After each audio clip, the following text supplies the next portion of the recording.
Donc les gens aiment des signes. Et au temps de la fin, ils aiment des signes, mais ils ne veulent pas de la voix. Et très souvent, même l'église aussi, ils aiment les signes.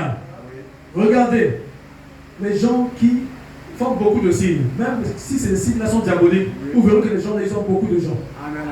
Les gens aiment des signes. L'église aime des signes. Est-ce que c'est vrai? Mais ils ne veulent pas de la voix. Quand c'est des signes, tout le monde est là. Les gens sont dans la joie. Ah, vraiment. Oh, ça c'est un prophète. Un serviteur de Dieu. Oh, l'homme de Galilée là. C'est un prophète. Même hier, on avait fait. Il a multiplié les pains. On lui a donné 5 pains. En tout cas, tous nous avons mangé. Ah, on a bossé dans le prophète. On avait vraiment. On était à la fête là, le vin était fini. Il a demandé un peu d'eau. Et il a transformé cela en vin. On a bu. Et du meilleur vin qu'on n'a jamais bu. Ah, voilà prophète. Maintenant, quand Jésus a commencé, moi et le Père, nous sommes un. On croyait que ce monsieur-là était comme l'autre, mais il était comme ça. Il nous cachait sa vraie face. Mais pourtant, c'est ça la vérité. Est-ce que vous êtes avec moi? Celui qui me voit, voit le Père, voit Jéhovah. Et blasphème. Abanda qui bien, Mamira Tobasi qui bien, Toli, Tomeli, et comme il se voit, comme il zambe. C'est la même chose encore aujourd'hui sur la terre. Pendant que je vous parle, si je vous disais ce que je suis réellement, vous verrez d'autres esprits commencer à s'élever. Je vous dis la vérité, mes frères. Les esprits ne changent pas. Frère, maintenant, on marche avec les gens, avec des signes, des prodiges, des miracles. Mais quand il a commencé, alléluia, oh, à rappeler, à parler des promesses. Apocalypse 10. Alléluia. L'ange puissant doit descendre. Et l'ange terrestre doit être sur la terre. Il doit recevoir la parole de Dieu au moment de cette venue. Alléluia. Vous les femmes, vous ne devez pas prêcher à la chair. Alléluia. Vous les femmes, vous devez vous habiller de telle manière, de façon décente. Vous les hommes, vous.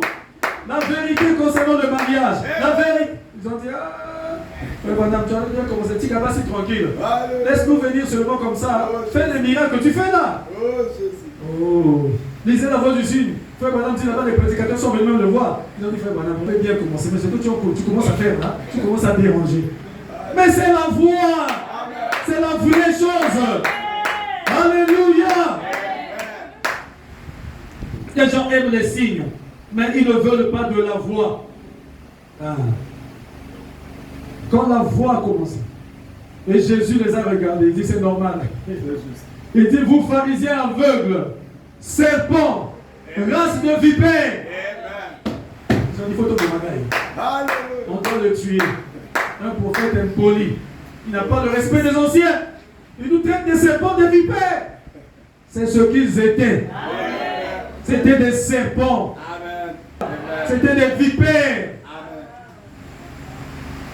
Amen. Est-ce que vous êtes avec moi? Donc ils aiment Jésus. Les gens aujourd'hui aiment Jésus comme leur sauveur et leur guérisseur. Ah, c'est tout ce qu'ils aiment. Ah, Jésus n'a pas souffert. Puis qui s'engage à dire ici. Ah, il soit Zanzambé. J'ai fait tout ça là, ouvre les portes, à fermer les portes. Ah, j'ai soit Zanzambé. Mais, alléluia, ils n'aiment pas que Jésus règne sur eux. Ils ne veulent pas que la parole domine sur eux. Que Jésus donne seulement. Sauve-moi, sauve mon enfant, sauve ceci. Que Jésus donne seulement. Mais ils ne veulent pas que la parole de Dieu domine sur eux. C'est ça, Jésus régner sur toi. Amen. Nous acceptons que Christ puisse régner sur nous. Est-ce que vous êtes avec moi? Les gens ne veulent pas qu'on leur dise quoi faire. Que laissez ceci, laissez cela. Ils ne veulent pas de ça. Ils veulent seulement venir recevoir. C'est ce que nous voyons sur les réveils. Allez, recevez, recevez. Ah, les gens tombent, recevez, recevez. Après, on les laisse vivre comme des cochons. Est-ce que vous êtes avec moi? On ne dit rien après. Recevez, seulement recevez. Et ils reçoivent aussi à cause de leur foi. Est-ce que vous êtes avec moi? Mais après, il faut leur dire quoi faire pour être sauvés. Quelle est la voie? Alléluia. Amen. Ils ne veulent pas de Jésus. Ils ne veulent pas que Jésus règne sur eux. Qu'on leur dise quoi faire. Ils veulent seulement recevoir. Ils vont recevoir aussi l'enfer comme ça. Oui. Est-ce que vous êtes avec moi? Dieu envoie donc ces signes pour attirer l'attention et préparer les élus à sortir du chemin. Amen. Alléluia. Il envoie ces signes pour préparer les élus à sortir du chemin avant que le jugement ne frappe. Amen. Vous êtes avec moi? Amen. Parce que ça condamne les incrédules. Amen. Mais en même temps aussi, alléluia, amen, ça ouvre une voie pour les croyants pour sortir. Amen. Est-ce que vous êtes avec moi? Amen. Est-ce que vous êtes avec moi? Amen. Cela donc prépare pour le croyant, pour l'élu, un moyen de s'échapper. Et en même temps, ça condamne les incrédules. N'oubliez pas que les mêmes eaux qui avaient sauvé Noé et sa famille, oui, c'était les mêmes eaux qui avaient détruit les incrédules. Est-ce que c'est la vérité? Amen. Ça détruit tous les incrédules, les 6 milliards d'habitants sur la terre. Mais ça a sauvé les croyants, amen, Noé et sa famille, les mêmes eaux, le même Saint-Esprit, la même parole que vous écoutez ce matin. C'est ça qui va vous amener à l'enlèvement. Et c'est cette même parole qui va condamner les incrédules. Alléluia. Est-ce que c'est la vérité? La même parole, la même voix qui est un échappatoire pour le croyant, cette même voix devient un jugement pour les croyants. Amen. Il a dit à Moïse, s'il n'écoute pas la voix du premier signe, le signe de la main, s'il n'écoute pas la voix du deuxième signe, le signe du côté, amen, alors prends de l'eau, renverse l'eau par terre, amen, et l'eau va se transformer en sang. Amen. Ça, c'est un signe pour les incrédules, un signe du jugement, qui seront baignés dans leur propre sang. Est-ce que vous êtes avec moi? Est-ce que vous êtes avec moi? Oui. Si vous rejetez la voix du premier signe et la voix du deuxième signe, sachez-le que le jugement de Dieu est déjà sur vous. Alléluia. Et les croyants sont sortis avec Moïse. Et eux, ils ont baigné dans leur sang.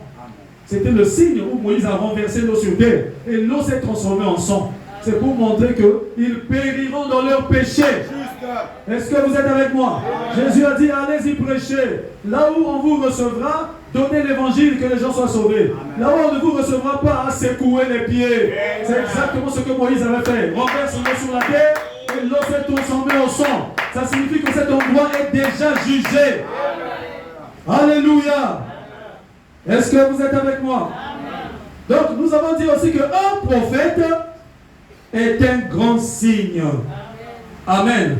La présence d'un prophète, l'apparition d'un prophète, c'est un signe qui montre que le jugement de Dieu est proche. Alléluia. La présence d'un prophète dans le pays, c'est un signe qui montre que le jugement est prêt à frapper. Quand vous voyez un prophète apparaître, ça signifie qu'il y a quelque chose que Dieu est sur le point d'accomplir. Un signe. On a dit, mettons en garde que le jugement est imminent. Oui. Est-ce que vous êtes avec moi? La présence de Noé, c'était un signe du jugement. Est-ce que c'est vrai? Juste après Noé, le monde avait été jugé. Est-ce que c'est la vérité? La présence de qui? D'Abraham, c'était un signe que le jugement est imminent.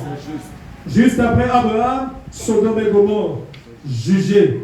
Est-ce que c'est la vérité? La présence de Moïse, un signe. La présence d'Élie, même la présence de Jonas. Oh, j'aime l'histoire de Jonas. Alléluia. Dieu l'avait envoyé à Ninive, lui il a fui. Il voulait fuir la mission de Dieu. Il a pris le bateau pour aller à Tarsis. Il est monté dans ce bateau-là. Pendant qu'il était dans ce bateau-là, comme Dieu l'avait envoyé, c'était un prophète, un serviteur de Dieu. Tu ne peux pas fuir l'appel de Dieu. Même si tu refuses, tu finiras par te retrouver là. Est-ce que vous êtes avec moi? Dans le bateau était troublé. Les vagues tonguaient, le bateau tonguait de gauche à droite. Les gens, mais qu'est-ce qui ne va pas? Et qu'est-ce qui, d'habitude, nous naviguons tranquillement. Il y a quoi ici? Là où il était là, dans sa chambre, il a dit, il est sorti, il a dit, le problème ici dans ce bateau, c'est moi. Je suis en train de fuir l'appel de Dieu. Attachez-moi, jetez-moi dans l'eau. Vous verrez qu'il y aura le calme. Le capitaine a dit, ah, tout ça là, on a pris la patte, à bord de la mer.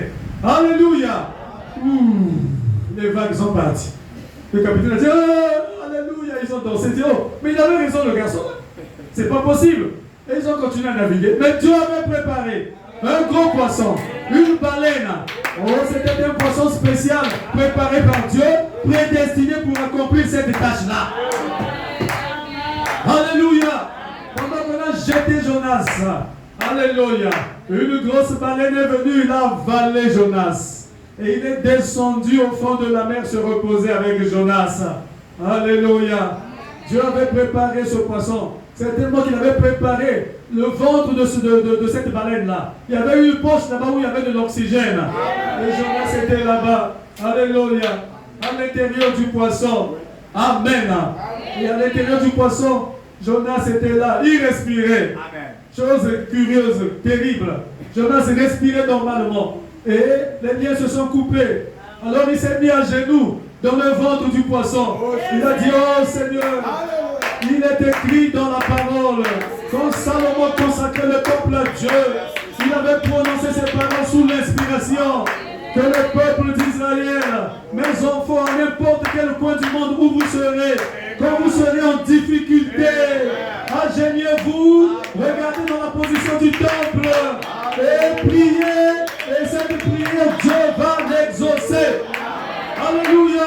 Jonas a dit, je crois ça. Parce que Dieu avait confirmé, la gloire de la Shekinah était montée dans le temple. Et je crois à la prière de ton serviteur Salomon. Oh Seigneur, aide-moi. Jonas a prié. Alléluia. Là-bas, dans le ventre du poisson, comme il était prophète, par inspiration, il a regardé dans la direction du temple. Et la baleine alors a fait une course rapide, en vitesse comme un avion, comme un jet. Et la baleine est venue à Ninive. Et les gens de Ninive, c'était une ville comme Pointe-Noire, au bord de l'eau. Et les gens de Ninive, leur Dieu qu'ils adoraient là-bas, c'était des idolâtres. C'était le Dieu poisson, c'était la baleine. Alléluia! Et les gens de Ninive, alors qu'ils étaient là, à la côte, en train de s'amuser, tout ça là, vu le cœur Dieu venir. La baleine, Dieu, il est venu et la baleine a vomi un homme. Alléluia! L'homme a été projeté, il est tombé. Hey! Il s'est dit, notre Dieu nous a envoyé un prophète. Alléluia! La baleine, leur Dieu, a vomi un homme. Il leur a envoyé un prophète. Est-ce que vous êtes avec moi? Alors les gens de Ninive ont dit, nous allons écouter cet homme. Parce que cet homme est envoyé. Alors Jonas est sorti de là. Il a commencé à prêcher. Répentez-vous Ninive. 40 jours vous allez périr. Et Ninive s'est repentie à la prédication de Jonas. Parce qu'ils ont vu ce signe. Ce grand signe envoyé par leur Dieu baleine.